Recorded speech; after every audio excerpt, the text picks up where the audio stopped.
All right. Good morning. Thanks for coming. My pleasure to introduce our speaker today, who is Dr. Amlan Ganguly from Rochester Institute of Technology. By training, he got his, by the way, his PhD is from Wazoo across the state. I understand he's coming back after many years.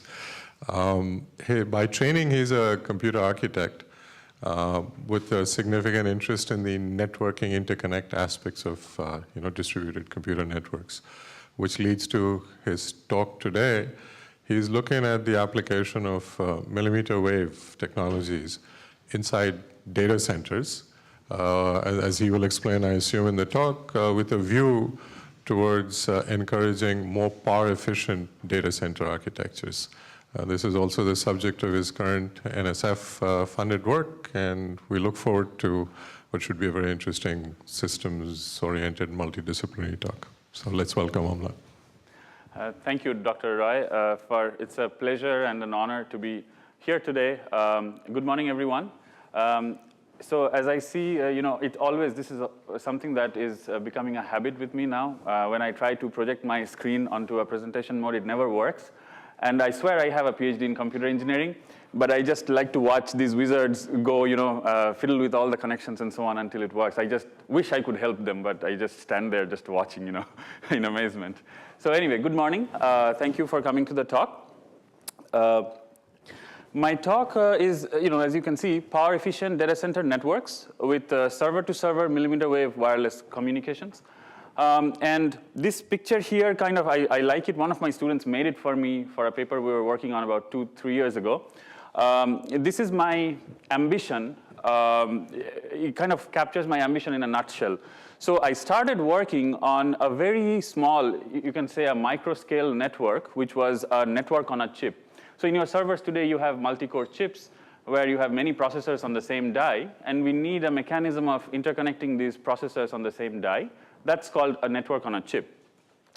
And then I scaled up my work. I looked at multi-chip servers. If you have a blade server or if you have any kind of computing embedded system and so on, there is not a single chip, but many chips, many processors, along with some memories and so on.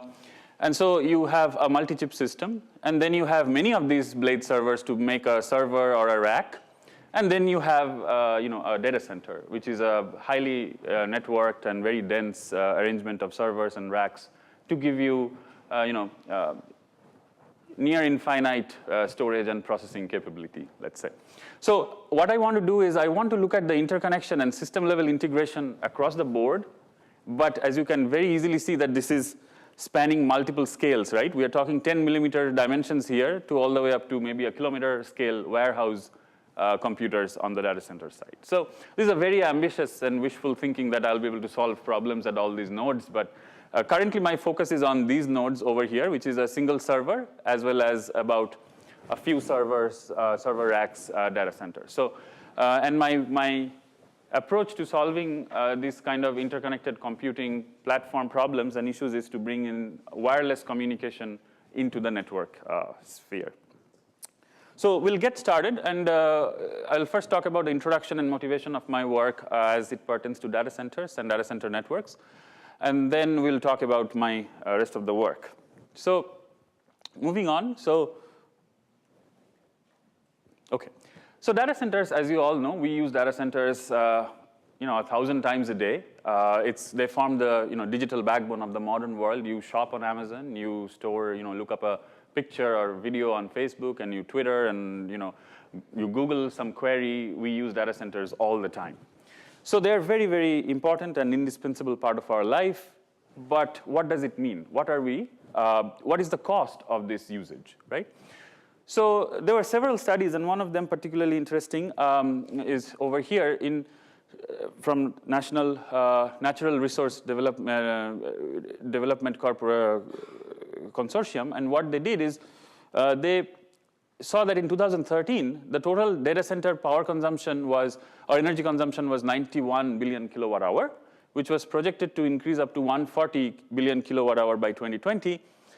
And what does these huge numbers mean? Well, they are about 3% of the global carbon footprint. Okay? Now, 3% is not a very large percentage, But to give you a perspective, that's the same as the total aviation industry in the whole world. So that is the power that we consume when we are shopping on Amazon or doing Facebook, right? So it's a very heavy price, and there is a lot of effort, therefore, to understand how we can reduce this. So to be able to do that, we need to understand where is this power consumption coming from, right? What is the source? So there are many aspects of data center power consumption. First is the processing and the server power consumption itself in the computation. Then there is power consumption in the networking part, the communication between the servers. And together they are called IT power. Besides this, there is the power to cool the data center servers because they get hot, and so you need to maintain a cooling temperature, which is basically your AC system. And then there is infrastructure cost of the building and all these kind of things. So here we are focusing on the IT power, and this plot, what this shows is of a typical data center, your computational power can be about about 8,000 kilowatts, and about another 1,000 kilowatts in the networking power, which is this red top over here. But that is when your servers are utilized 100%. But in most real scenarios, a server power or computational power is never utilized to 100%. More realistic estimates are about 15%, 15 to 20 at the most. So now when you have that kind of server utilization, you see that the network power is equal in magnitude to that of the computational power. So the computation that you are doing on the data center or the storage that you are doing on the data center consumes as much power as it takes to communicate between these servers. So this part is an important part to focus on if we can reduce the power consumption of that part. Now, how does a typical data center network look like? Here is a tiny picture. You have these little blocks which are servers, racks of servers here. And on top of that, you have a hierarchical data center network, typically implemented as a factory. So you have multiple layers, and you have multiple root nodes for each child, and so on. That's a factory, and you have multiple root nodes to have redundancy so that if a path fails or if a path is congested, you can find an alternate route. So, but what does it actually look like? So these kind of data centers, when they run into thousands and 10,000 servers, they have a very high cabling complexity in the design. And on the left, you will see a very quickly designed ad hoc data center network, and it looks really crappy because no one really paid attention to how the cabling would go. On the extreme right, you have a very systematically, methodically designed cabling layout. It's very well designed, but it takes a long time for a large data center to do this. So they have both problems. One is this is very quick lead time, but you have a very bad and not modular design, very difficult to maintain and troubleshoot. On the other side, you have a very well designed, relatively easy to troubleshoot, but takes a long time to put together. And in both cases, they basically what they end up doing is they create obstructions to the flow of cooled air between the servers, and the servers get heated up, and so the cooling cost also increases. Moreover, these switches at the layers of the tree are built from your legacy switching equipment from many networking companies such as Cisco, Juniper, and so on. And each of these boxes, these are three different layers of the switches. One is the aggregate layer, access layer, and core layer, in the reverse order, sorry. So they are big computers themselves, and so they consume a lot of power, each of them. Each of these boxes here can consume up to 10 kilowatt of power. And you will need many of them to make a data center network. And of course, because of all this, the cooling requirements is also very high. So all these exacerbate the problem, and they're not particularly efficient in terms of data routing speeds either, because by nature, what happens is when there is a data to be routed from one server to another, the data has to find a path in this hierarchical network and then reach its destination. And so the latency can be high because of the switching overhead. So there are many prior works that have tried to solve this problem of data center network latency and so on, and they can be largely classified into different kinds of data center network topologies and architectures. There are some electrical component-based topologies. There are electrical and optical component-based topologies. And there are a few electrical and wireless component-based topologies. My work primarily is around this, but we will briefly see some works on the other domains as well. Now, in the electrical type of network components, there are switch-centric designs where the network has many switches. And then there are server-centric designs where upper layer switches are actually eliminated so that servers can communicate directly with each other.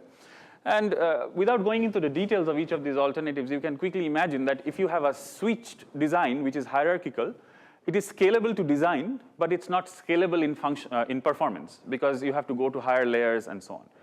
If it's a flat design, it's not very scalable in size because a flat switchless design quickly becomes a wiring or a cabling nightmare.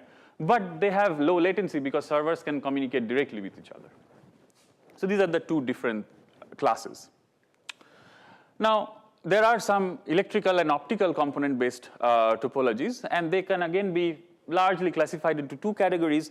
One in which the optical network happens between the servers. So each servers in a rack are connected by an optical Ethernet.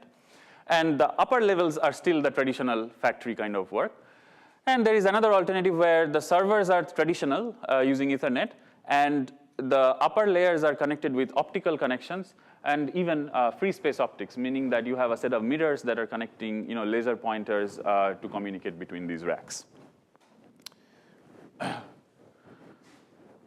Now, the electrical and wireless kind of topologies, so the existing works that are there, what they do is they have wireless links to augment and actually offload some of the traffic from the congested factory kind of network. Because in a tree, the upper layers get easily congested because there are fewer switches on the upper layers. And so to take care of that congestion, what people have done is they have equipped the top of rack switches with wireless transmitters and receivers so that they can communicate between the racks using wireless. Another alternative is when this kind of line of sight does not exist because of intermediate servers and structures and so on, what they have also looked at is they have reflectors on the ceiling so that the beams can be reflected off the ceiling to reach the destinations and so on. So these are some of the important works in this class. And there is actually work that have done physical layer measurements as well. So what I'm showing here is reference from this paper where what they did was they put a transmitter and a receiver on top of some data center racks and they measured the channel. And these are all different kinds of both spatial frequency and temporal channel estimations, and they show some multipath responses and so on that are important when you are constructing the architecture based on this. One of the most important works, and I find it's very, one of the kind of very exciting works is from Cornell University, in collaboration with Microsoft Research. What they did was they designed what is known as a Cayley data center based on the Cayley graph from the mid-19th century. So what they have is their servers are specially designed, and they fit in, and this is the top view, they fit in a cylinder like this, radiating out from the back. And this is the backside of all the servers. And the backside of all the servers are equipped with wireless transmitters so that they can connect to each other along that, in another sort of the donut hole over here. And the side view looks like a cylindrical rack of servers. I mean, it's fine, and the scaling up happens like this. Each of the cylinders are going through multiple hops to reach the other cylinders, which are in the same data center space. So now I'm going to talk about our design, and it is different from all these designs that you have seen, and we're going to see how well it does. So this is our traditional data center work. And what our first generation work was, what we did is we completely eliminated the top level switches because they are power hungry and they also cause higher latency. And we equipped them with these wireless transmitters and receivers at the access layer, which is the top of rack, also known as the top of rack. And the kind of antennas that we used in that generation about 2 years ago was this physical horn antennas. They're reasonably directional. They have high directional gains. And so you got to mechanically steer them to face each other, which was not a good idea because the mechanical steering takes a lot of latency anyway. So, and we evaluated this system using NS3, which is a network simulator based and is hosted by Dr. Roy himself. So that is one of the reasons why I got in touch with him and so on. So what we did is besides the performance, I'm not going to focus so much on the performance here. I'm going to look at the benefits of power consumption. So what I'm going to show you here is this is in the maximum power consumption case and only the network power. And you have the blue part is the access layer switches. the red part is from the aggregation layer switches, which is the second layer, and the green part is the core layer switch, which is the higher layer, the topmost layer. So all these are present in the typical traditional wireless data center. In the wired case, in this topology where the top of racks are equipped with these wireless transmitters, you have the access layer switches still because the top of rack switches need to be present for the data to be processed. And on top of that, you have some wireless transceiver energy. And there was a reduction because we eliminated the aggregate and the core layer switches. But the reduction was only 6% because a lot of power is consumed in the existing top of rack switches. So we did not like this result very much. And in the typical case, power reduction was 8% from the same phenomenon. We did not like this very much, and we wanted to do better. And obviously, as you can guess here, the obvious thing to do is to then eliminate this long blue bar, which is coming from the access layer power consumption, right? So what we did is we went ahead and we constructed another new architecture, which is completely switchless. So this is the one that I'm going to explain at length. What we are doing here is, what you are seeing here is a rectangular arrangement of servers. Each of these vertical racks contain multiple servers, maybe 5, 10, 20, 40. And what we are suggesting is we will communicate wirelessly between any servers. Let's say we want to communicate between a server which is in the same row. What we want to do is we want to create a wireless communication plane along this back side of the rack. And by having antennas that are attached to the back side of these servers, we can communicate between any server in the row directly without having to go through any switches. Now, if you want to communicate between servers which are in different rows, we are equipping these, again, with wireless transceivers on the top of the server and leaving a little clearance between these servers so that they can communicate in straight lines with other servers in the same horizontal level. So by doing this, if one server needs to communicate with another server in another row, what it does is it first comes up to this horizontal server over here and then uses the back plane to go to the other server in its own row. So this is the bottom line. And so the communication happens in horizontal lines and vertical planes. Now, for the orientation of the antennas, we use a separate control channel, which is the standard Wi-Fi. You can use 2.4 gigahertz or 5 gigahertz and so on. And what happens is a control packet is sent over this control channel to intermediate or destination servers so that they steer their antenna arrays. And we're going to see what kind of antenna arrays we're talking about here and decide which channel to use. And this still has the rectangular traditional arrangement of servers, which maintains a traditional structure, which is important, I believe. Uniform space is required between the vertically adjacent servers in every rack to accommodate the antennas, and we're going to see why. So we have, for the choice of the wireless communication, we have chosen the millimeter wave 60 gigahertz band for a bunch of reasons. So the millimeter wave, this 60 gigahertz band was unlicensed at the time, one of the unlicensed bands at the time that we were starting to work on this. And it has 3 channels using the IEEE 802.11ad standard with an aggregate bandwidth of 6.76 gigabits per second per channel. So that's quite high, and we were excited about being able to sustain multi-gigabits channel bandwidth for this using this technology. Compared to in 5 gigahertz, we have about only 1.3, so much lower, and therefore we were excited about using this higher frequency. Spatial reuse is relatively easy if you have higher frequencies, because then you can have compact arrays of antennas which are able to create more focused beams and so on. There are some cons. 60 gigahertz transmission cannot penetrate walls or metal surface, so your best bet is to create line of sight. And that is why we have that architecture where we are leveraging maximum the line of sight communication as possible. And it also is sensitive to oxygen molecules in the air, so there is a phenomenon called molecular absorption in high-frequency wireless communication, and what that means is the oxygen molecule dimensions somehow resonate with the wavelength, and so it causes dispersion and has a higher path loss compared to other frequencies. I suspect that is the reason why 60 gigahertz was unlicensed, because it is so much difficult to manage, and you need a lot of innovations to actually work with 60 gigahertz compared to other, even 55 gigahertz for that matter. Okay, so that is our rationale, and of course, these other frequencies can be chosen as long as we can provide a high enough bandwidth. So this is the antenna array that we are working with, and We are also making our own antenna arrays at the moment, but this is one in literature where these 5 tiny little elements are basically 5-element antenna array, and these are the dimensions. The total width of this array is about 10 millimeter, and the height is about 3 to 5 millimeter, and they are built using a lithography process with a gold substrate. So this is a 5x1 linear antenna array, and it has a maximum gain of 9 dBi, and the reflection coefficient is about -13 dB, which is good. And it has a capable of steering beam electronically from -30 degree to +30 degree, meaning it has a 60-degree steering window. And it has a steering latency of a few microseconds. So that's pretty fast, much faster compared to mechanically steering a horn antenna. And these are its radiation patterns showing that it can steer through 60 degrees.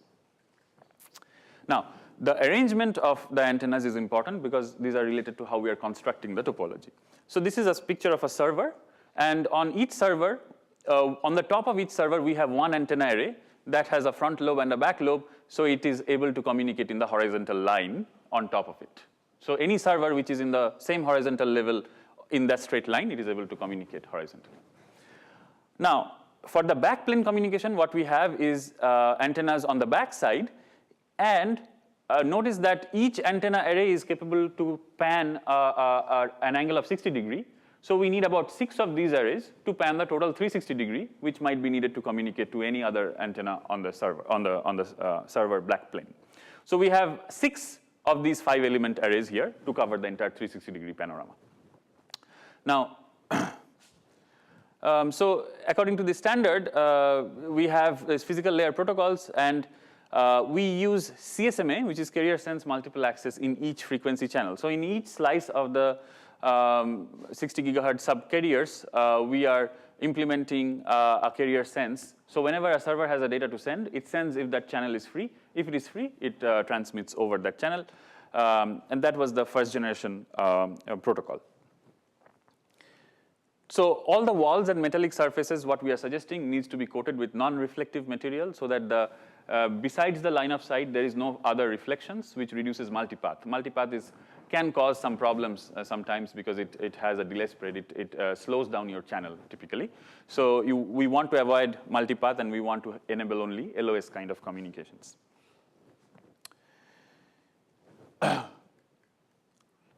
Now, this is a couple of slides to explain the routing to you as associated with this topology.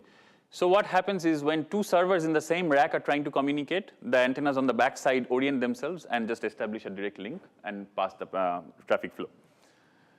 In the other case, when there are servers in the same row but in different racks, they orient the antennas towards each other in that direction. And the orientation, remember, happens by sending a control packet over a separate control channel, which can be a Wi-Fi 2.4 or 5 gigahertz Wi-Fi channel. In another case, when they're in 2 different rows but in the same horizontal level, the top antennas orient each other. They don't have to orient because they have the front and the back lobe aligned anyway. They're only in the single straight line, and they communicate like this. Why we don't have a horizontal plane is because that horizontal plane will have to go through the rack frames, and the metallic rack frames will cause higher path loss, obstructions, and so on. So we only want to have horizontal communication in that linear way. And the other case, so far in all these cases, notice that the communication happens in a single hop. This is the only case where it takes at the most 2 hops. What happens here is you have one server, and then the destination is another server, but not horizontally aligned. So first you make one hop to an intermediate server like this, and then you have another hop to that in its own row. So this is a 2-hop case, and this is the worst case. So in the worst case, the data actually gets to the destination in 2 hops, rather than a multi-hop tree kind of traversal topology, which is in the common data centers. Now here are some drawn to scale pictures to convince ourselves that there is enough spatial separation between the adjacent horizontal lines and the vertical planes. So what I'm showing here is each antenna on the top has a 60-degree kind of, has a 30-degree vertical span of its main lobe. And between these servers, the other horizontal line is separated well enough so that it does not get radiation from this antenna. And this is the side view, and this is your 15-degree span of the main lobe in the vertical plane. Again, two vertical planes are anyway separated by a row of racks, so the interference possibility is very minimal. Now,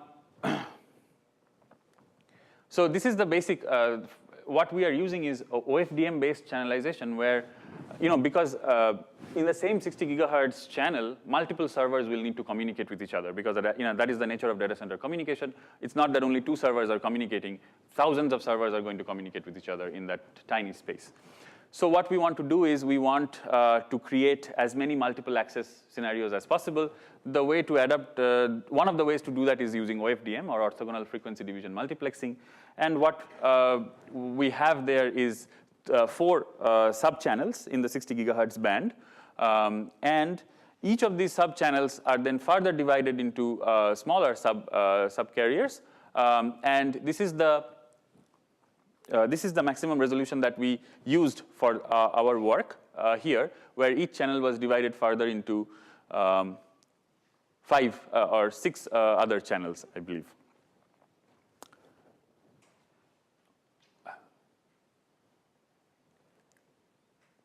Now I'm going to, this is the basic description of what our design is, and I'm going to show you now our performance for a particular test scenario that we simulated. So this is your data center layout. It's about 23 meters by 22 meters here. And each aisle or rack of data center is separated by 2 meters. Each of them is about 1 meter by 1 meter each rack. And these are very standard measurements that data center standards actually use. So, so in this way, we have we consider 2 different sizes of data centers. One is a small scale, which is about 800 servers, so that there are 5 servers in each rack. This is the top view, so each box here is a rack. And another is a medium scale, which is just double, so 1,600 servers, where we have assumed 10 servers per rack here. Now, so what kind of traffic do these data centers see, right? There has been a lot of work, and actually one from Microsoft itself. What they did was they went and measured, and the paper is nicely titled, Network Traffic Characterization of Data Centers in the Wild. So they went ahead and measured data center traffic across, across the board, across different classes of data centers which are out and deployed in the field. And so they came up with a modeling of this data center traffic so that people can use it in simulations. These are some of the parameters. There is a flow arrival time, which follows a Poisson distribution, basically memoryless, with certain rates. So for a small scale data center, you have about 1,000 new flows generated between the servers per second. For medium scale, it's about 3,000. Then there is a flow duration, which follows a Pareto distribution. These are parameters of the distribution. Flow transmission rate is a Gaussian distribution. Flow size is a product of transmission rate and duration. And traffic route, usually a lot of the traffic is intra-rack. So within the same vertical rack, you have 80% of this traffic flowing. Only about 20% goes to the other rack. Okay? So because that is dependent on how the tasks are allocated to a server. Most of the tasks stays local, so most of the communication is local.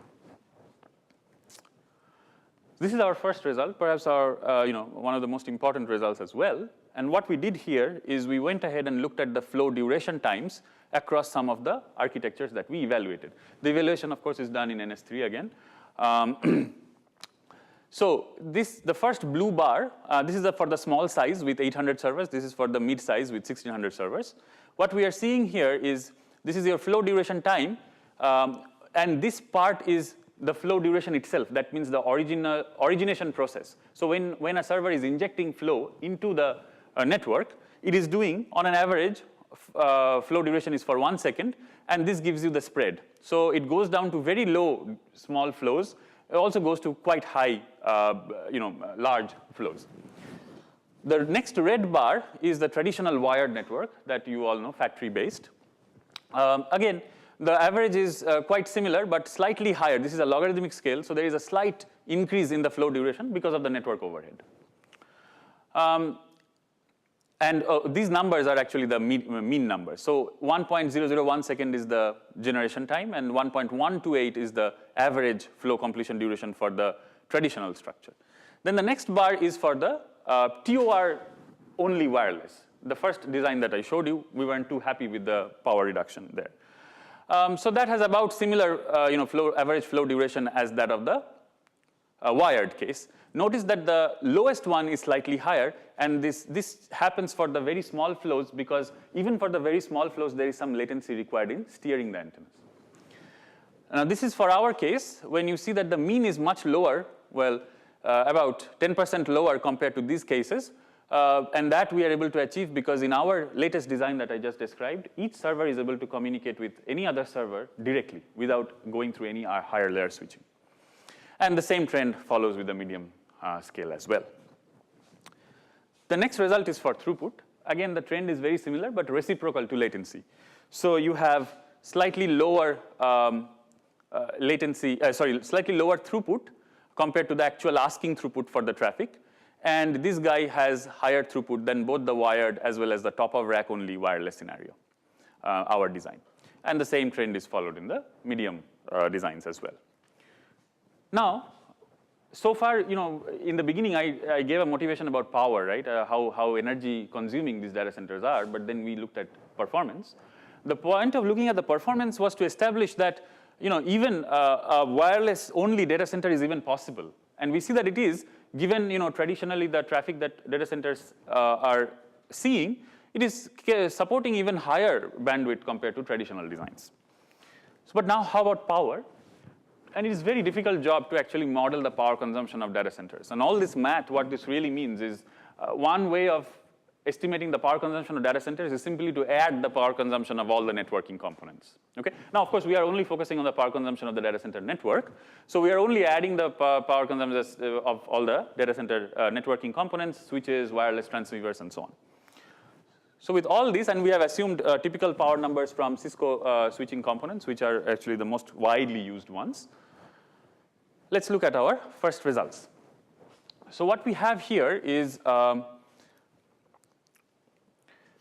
this is the traditional power consumption of the traditional data center network, factory-based. The red one is the top of rack only. There is a slight reduction as we saw previously. This is the latest design where each server can communicate directly with any server. And you see that the reduction in the power consumption from the traditional wired ones vary from 87% to 75%.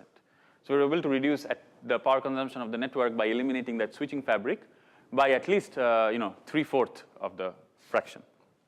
So that for us is very encouraging. This result was also published last year in Globecom in Singapore.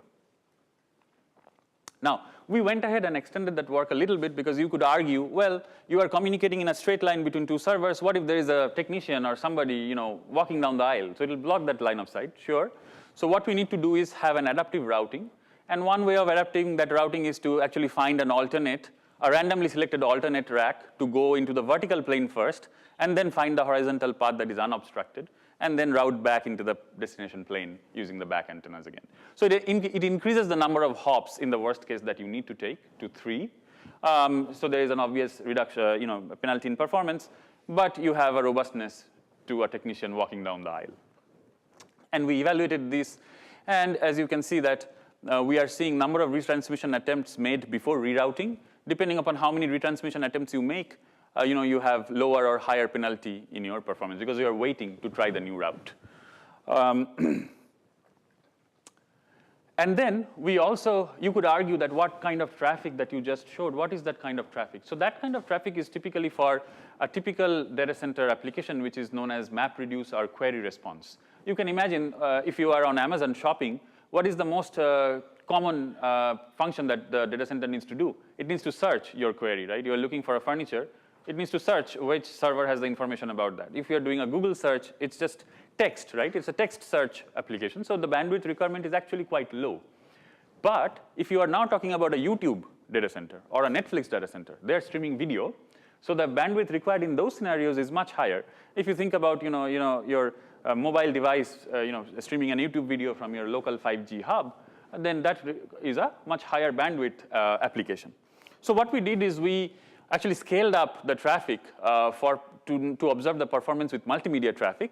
And in that case, what we see is the duration with our wireless actually is higher than the duration of the traffic flow in the nominal case when the traffic is actually generated.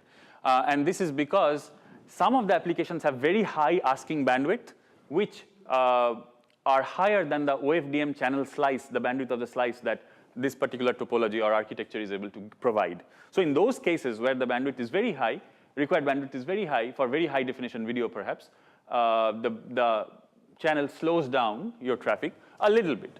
But the numbers are right here in front of you, and so you can see that it does, but not all that much.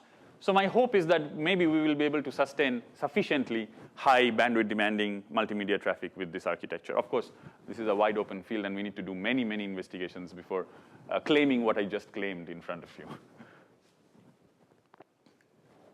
All right, so in a way to infer, this proposed, we are calling this the server-to-server wireless DCN.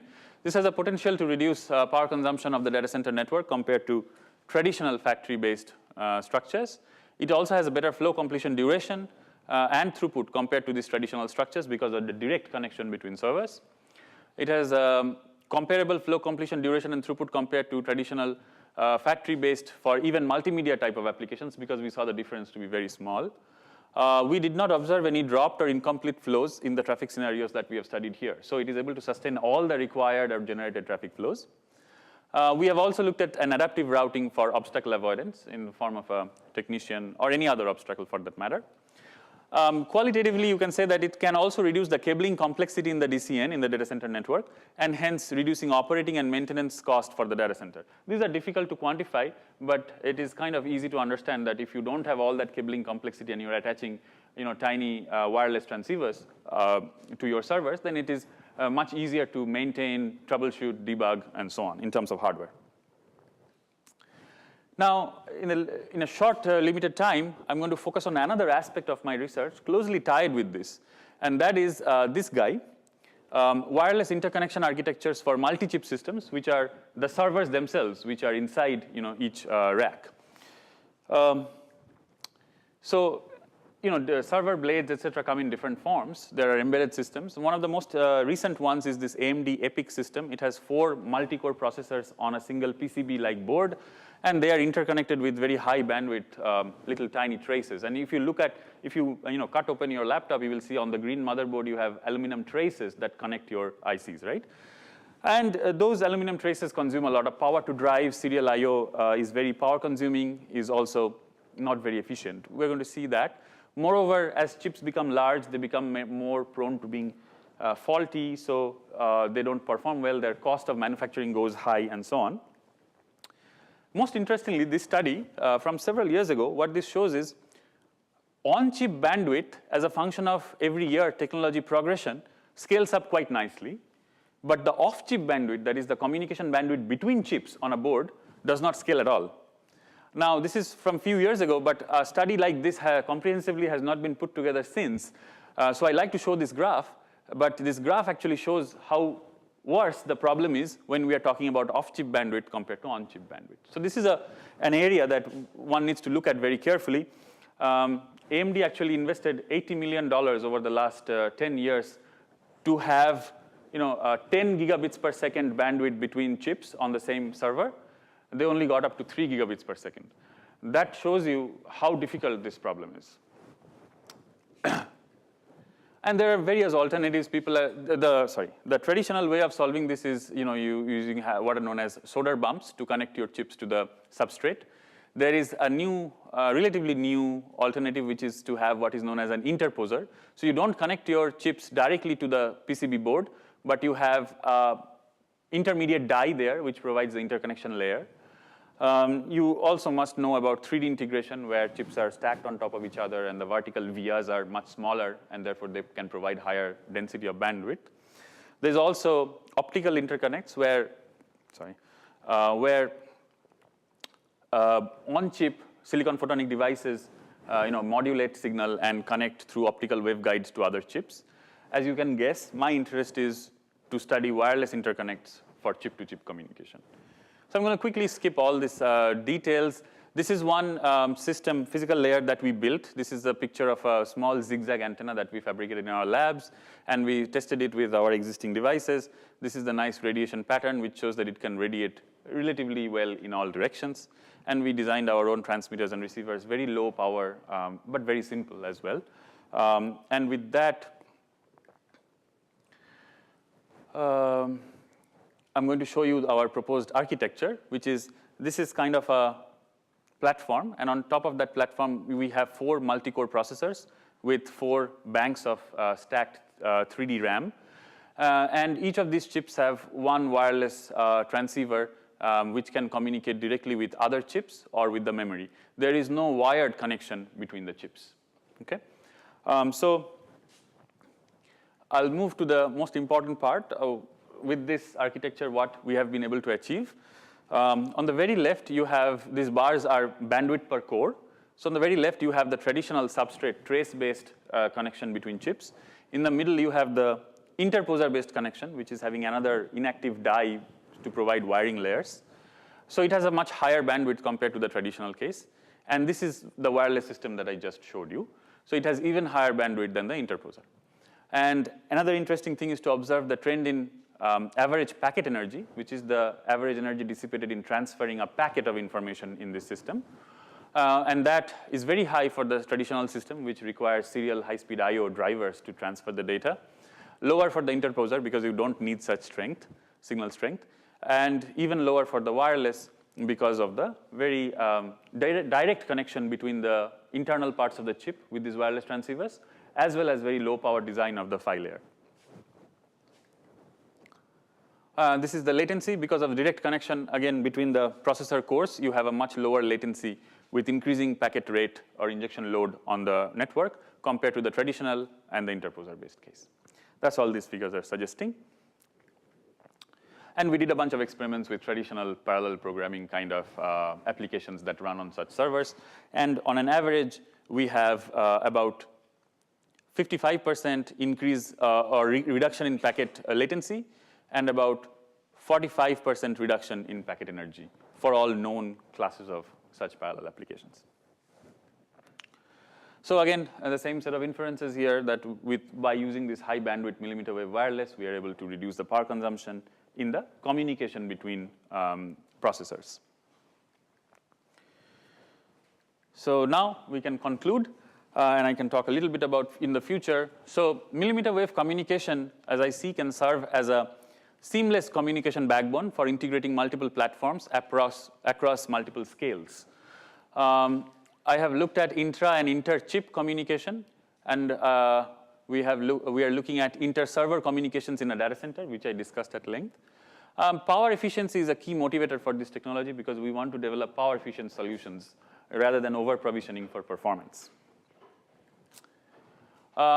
So another recent work that I have started doing is a smart in the domain of smart warehouse. So in a smart warehouse, you have material handling agents like forklifts and robots, and like the picture of the Amazon warehouse or the Alibaba warehouse springs to your mind, where you have these material handling agents, just smart ones moving by themselves and picking up things and delivering them to the supply channel and so on.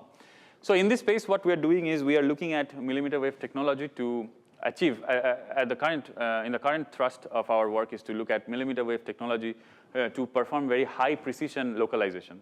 So one of the problems my sponsors say is that when the driver of the forklift takes their forklift very well near the pellet that they have to move, but the pellet is slightly arranged in an angle. So they have to move, that takes a lot of time to move the heavy forklift just at the right angle so that it can pick up the pellet, which is not always kept in the systematic way. So that last mile, so as to, the so-called last mile effort is very heavy cost and slows down the process of material handling.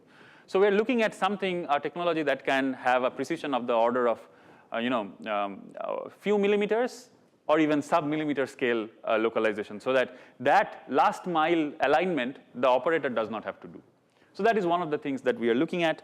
And there are other, the space is wide open. There are many other challenges in this space, and so on. Of course, we want to connect all these material handling agents to the IoT so that they can interact directly with the cloud, get requests for handling material, and serve requests coming in from outside the warehouse, and so on.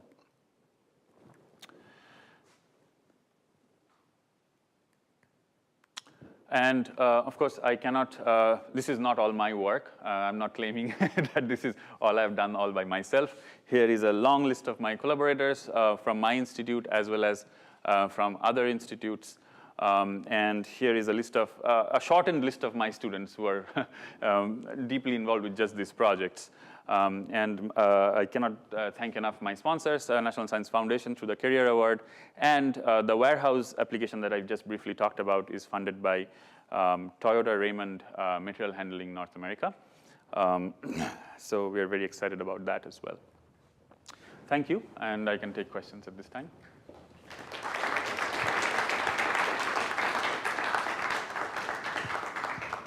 Okay, questions? So in one of your diagrams, you were talking about the interference patterns, or like the dispersion patterns between two server racks, about 15 degrees, I think is what I read, and that it just barely fits, more or less, between two adjacent server racks. Do you see interference when you're trying to communicate between more than adjacent server racks? Let me try to reach that slide, because it's very hard to talk about that without the actual diagram. This one, right? So your question is about this one, this part? So you know, these antennas are mounted sort of on the top of each server, and they are elevated. This is not to scale. They are kind of elevated to a degree so that you know, they can create a line of sight with the other antenna that is on the top, on the same level as the other one. Now, there is another, of course, another level just below it, and so the separation has to be large enough, but notice that there is an obstruction by the server itself between this guy and this guy. So that as soon as there is an obstruction to LOS, the transmission is not very good. It drops sharply. And so also we are suggesting that each of these should be coated with some non-reflective material so that it does not act like a mirror, reflecting, causing multipath transmission and so on. So that's our technique of handling this. There are other alternative techniques. Actually, you let multipath happen, and then you do kind of smart things to actually solve the multipath problem itself. That can be done pretty much like Wi-Fi that we are using now. 2.4, 5 gigahertz Wi-Fi actually has the multipath scenario, and there are techniques to solve that and so on. So that can be done as well. One of our first approaches was actually to not have this line of sight and just have the Wi-Fi-like communication, you know. But we quickly realized that the you know, multipath can be a bigger challenge to solve. So in our first generation, we just went with strictly LOS communication. Yeah, so I actually mostly work with light, and that's why I am having difficulty understanding some stuff. So when you are doing the beam forming with 60 gigahertz, you have certain beam spot size, right? And your antenna is not collecting all the power, I guess, or is the collecting all the power? And if we not, then isn't it there is an inefficiency associated? Yeah, yeah. So that is the you know, universally known problem of wireless transmission. If you have an omni antenna, you're radiating along a sphere, so you're losing a lot.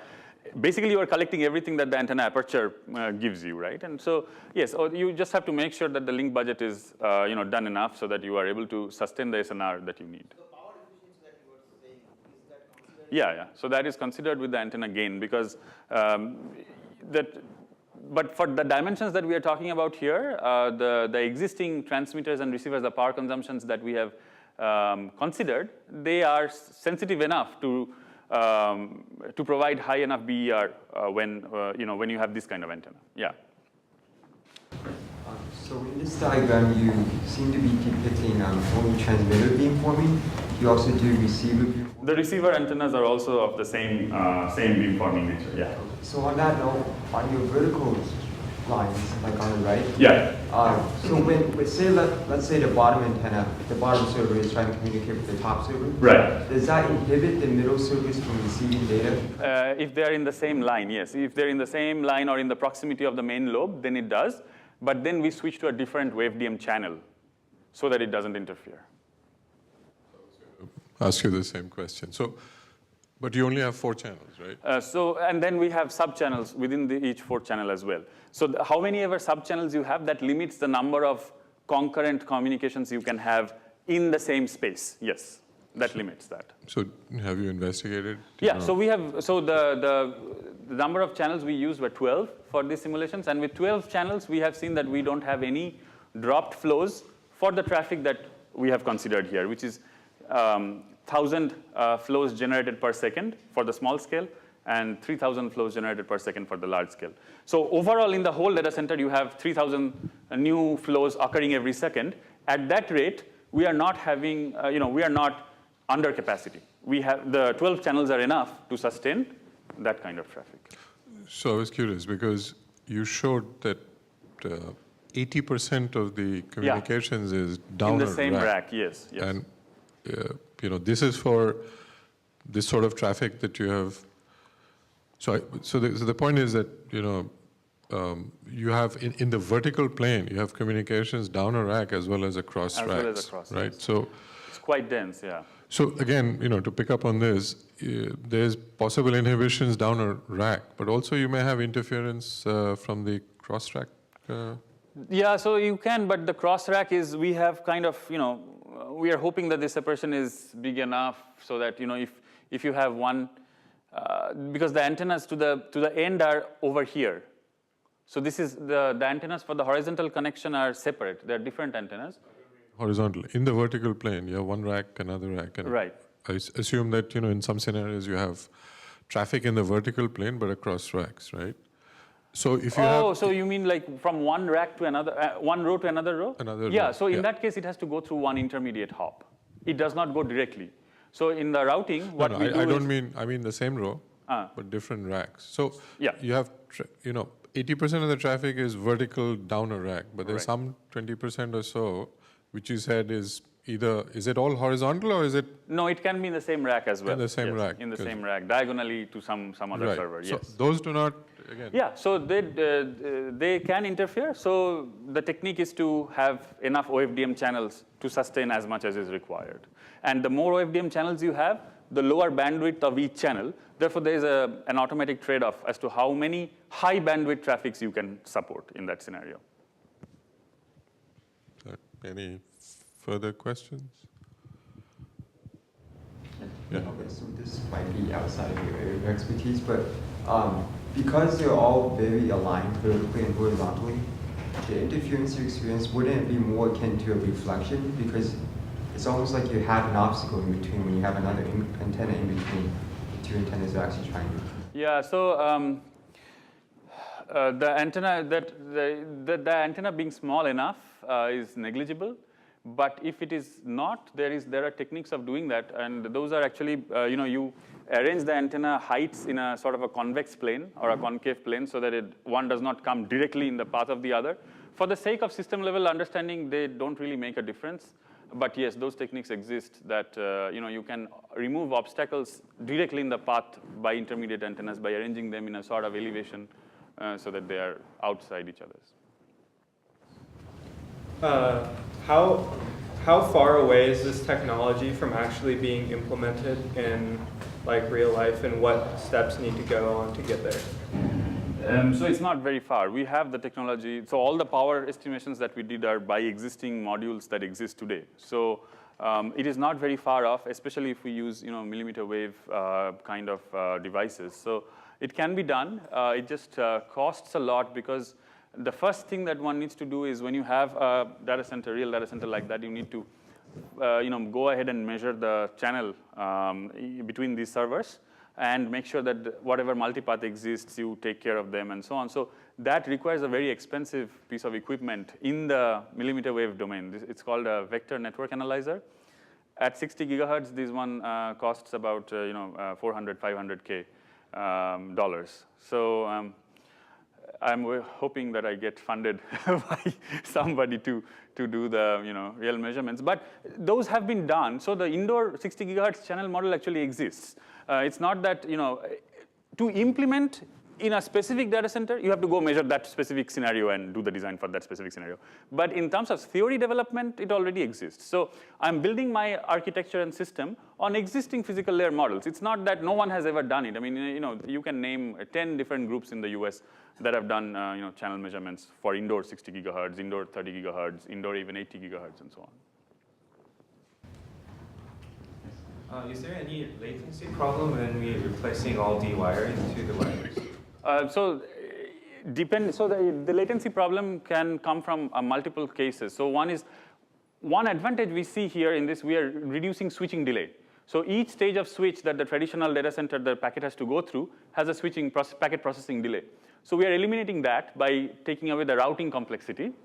But there is an antenna orientation delay, which is a few microseconds, because of and that delay comes from your, let's say, 2.4 or 5 gigahertz access points, how many access points you have, how many servers they can efficiently route, and so on. And that is about 266 microseconds to be exact for our systems. And so what that latency does is, if your flow length, if your flow duration is lower than 300 microseconds, that is an additional latency for those very small flows. So very small flows can be severely affected, but not the flows that are really demanding and high duration ones. Because if your flow duration is already 1 or 10 seconds, 200 microseconds doesn't matter that much. You are saving much more in the packet switching latency through the higher switches. But if your flow duration is very small, then you are adding that antenna orientation latency. I don't have a solution to that problem yet. I hope that for smaller packets we can do something else, maybe even route them through 2.4 gigahertz omni Wi-Fi kind of thing, so that it does not require the antenna orientation latency. That would be something to look at, I guess, and that can be a design knob, for flows that are small enough that you don't want to incur that orientation latency. You can do the right routing through a lower bandwidth Wi-Fi, because its small flow probably is enough. So that would be one, sort of an engineering to look at. Okay, no more questions. Let's thank the speaker. Thank you very much.